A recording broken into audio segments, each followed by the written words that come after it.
تخيل معاه كده ان قائد في الجيش يبعت طلب للقيادة بتاعته بيطلب منهم الدعم، ثم يفاجئ ان القيادة بترسل ليه مقاتل واحد بس، مع انه هو كان متصور ان القيادة هترسل ليه 30 او 40 الف مقاتل على الاقل، عشان كان موضح خطورة الامر وكان موضح ان جيش الخصم اقوى منه بمراحل.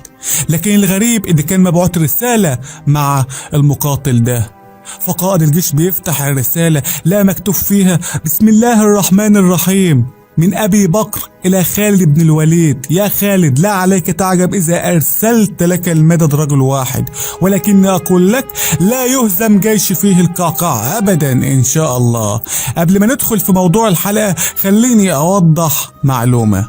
كل المعلومات اللي جمعناها من مصادرنا اللي واثقين فيها مفيش مصدر منهم بيأكد ان القعقاع صحابي او تابعي، فعشان كده من خلال الحلقة دي ما اقدرش اكد لك اذا كان القعقاع ابن عمرو التميمي صحابي او تابعي.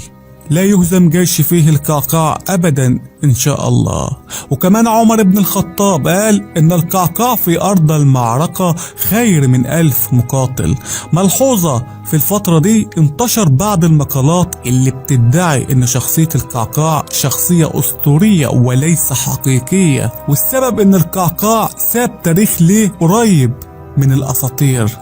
فالبطولات اللي حققها القعقاع بالنسبة للغرب هي بطولات لا يستطيع الإنسان القيام بها، فعشان كده الغرب ادعى إن القعقاع شخصية خيالية من وحي خيال العرب.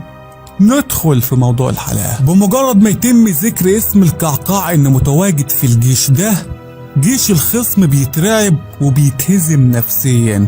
كان القعقاع لما يصيح بأعلى صوته وقت المعركة كانت أبدان العدو بترتجف من الرعب. القعقاع كان مقاتل ذكي وجريء وعنده حبكة عسكرية، حتى لو كان جيش الخصم عددهم أكبر من الجيش اللي متواجد فيه بكتير.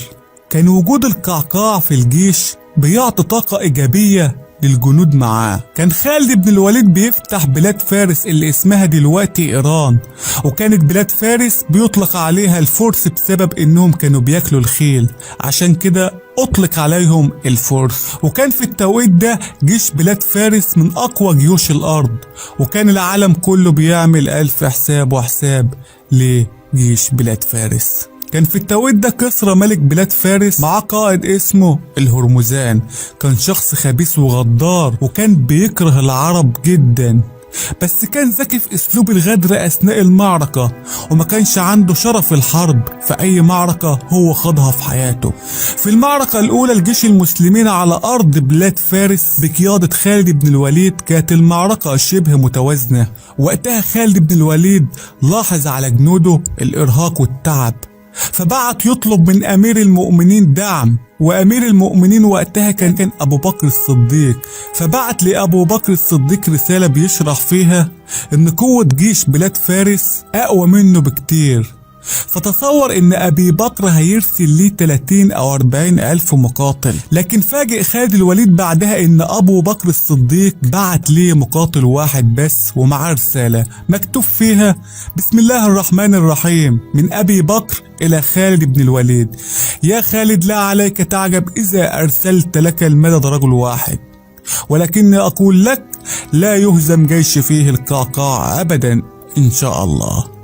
أثناء المعركة كان الهرمزان بيحضر كمين لخالد بن الوليد، وقال الهرمزان لجنوده لو خالد بن الوليد تم قتله جيش المسلمين يعتبر اتهزم نفسيا ومعنويا، وساعتها هنكون كسبنا الحرب 100%.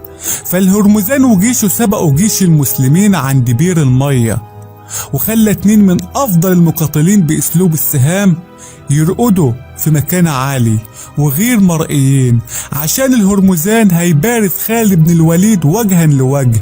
لكن الهرمزان كان مخطط انه يغدر بخالد بن الوليد، واثناء المبارزة هيهجم المقاتلين اللي الهرمزان محضرهم انهم يرموا خالد بن الوليد بالسهام في ظهره اثناء مواجهته للهرمزان.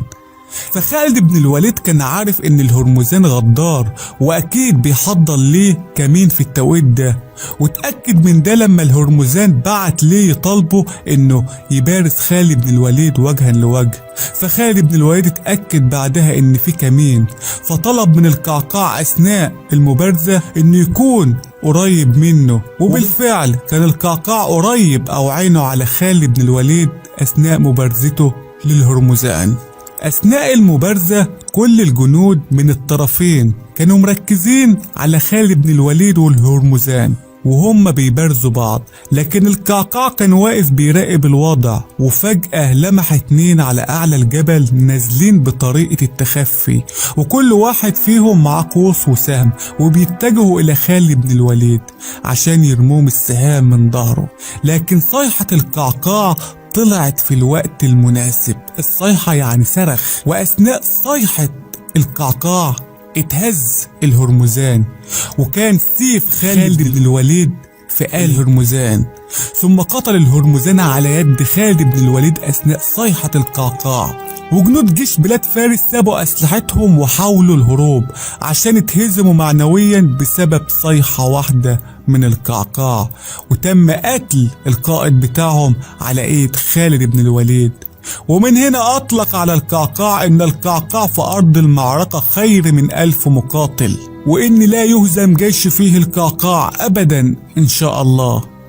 تم التعديل على الحلقة من خلال السيد محرم، لا يوجد تدخل في ضبط الصوت مع الصورة أثناء المونتاج وأثناء الهندسة الصوتية. شكرا لكل من شارك في الجزء الأول من حلقة القعقاع، لكن عايز اقول تم تعديل المعلومات اللي في الحلقة بواسطة السيد محرم، وتم التعليق الصوتي بواسطة السيد محرم. الحلقة الاولى اللي بدون تعديل موجودة على قناة المحتوى على يوتيوب.